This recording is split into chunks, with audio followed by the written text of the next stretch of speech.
Hello everyone, RFG here with a review for The Knight's Order, an isometric puzzle action game developed and published by Ethel Chamomile, available on Linux, Mac, and PC. As goblins start to invade the kingdom due to the resurfacing of the Demon Lord, the absence of a hero allows a knight to step in to save the citizens. Your goal for every stage is to get rid of all goblins and move on past obstacles to the next level.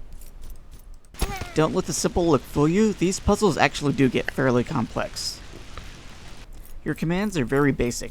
You have an attack and move in 4 directions. You can instantly restart a level with the press of a button in case you get stuck, and can backtrack to previously completed levels.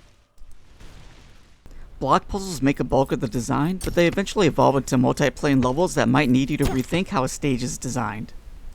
Saying block puzzles also isn't completely accurate. Beginning puzzles will require you to avoid enemies' attack spaces, often with moving blocks out of the way or into enemies, but these blocks eventually become explosive barrels, or objects that need to be stacked on top of each other to reach different heights on a level. Your enemies also have different attack styles. Your basic sword-wielding goblin attacks in the 3 spaces directly in front of them. Approaching from the opposite direction of what the attack space shows lets you block with your shield while you move in for the kill. Archers have attacks that reach for multiple spaces in one direction, and advancing forward will block each attack, and mages have an attack that's completely unblockable when you move into that space. If the attack styles sound simple, it's because they are, but that's what's so deceptive about the stages. Enemies are placed in sensible locations, even more so when different enemy types are placed in a stage, and the different obstacles make you wonder what direction benefits you for advancing or against enemies. However, boss battles do often throw complex patterns at you, have multiple phases, or some will require you to seek the environment for clues on how to progress to a new phase. Boss battles advance in multiple phases, but many stages tend to progress on multiple levels of height. More complexity is added when stages start requiring you to stack objects on top of each other, and when puzzles start requiring you to drop objects onto lower planes.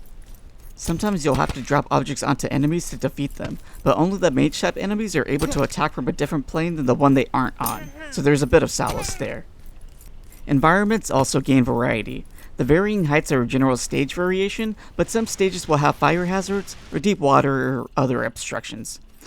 It's actually pretty clever how much mileage is gained from such a simple gameplay system. Even the simple story gains some complexity the further you get. Prior to and after boss fights have well-drawn still cutscenes that adds to the knight's story. And the graphics may not win awards, but there are clear distinctions set for stages based on chapter. Enemies are easy enough to tell the difference between them, and it's fairly easy to see where the knight is located along with the enemy attack spaces. Sound itself isn't used for much in the Knight's Order. The game rarely relies on timing for it to be a necessary tool for indicating anything, and music is almost solely used for boss battles. Difficulty is dependent on your own level of logic. There are rare instances where timing is required, but I wouldn't consider it a determining factor of beating the game. I had some trouble trying to properly place what I saw on screen at certain times, but nothing I didn't eventually figure out. Some stages are larger than others, but dying or restarting a stage rarely felt like I had to make up too much lost ground.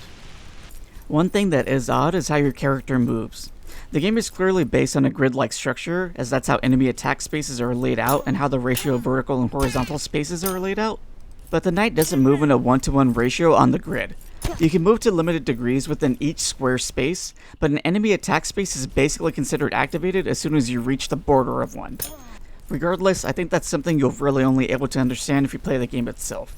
And it might not be much of a factor considering the game isn't too long, but it's not too short either, and I do think it's worth the asking price for what it offers. If you're into puzzle games with a simple concept but some factors that add some complexity, then I think it offers a solid challenge for a short but nice experience. I definitely recommend looking at the store pages for more info. But that's it for me. Let me know what you think below. Thanks. Bye.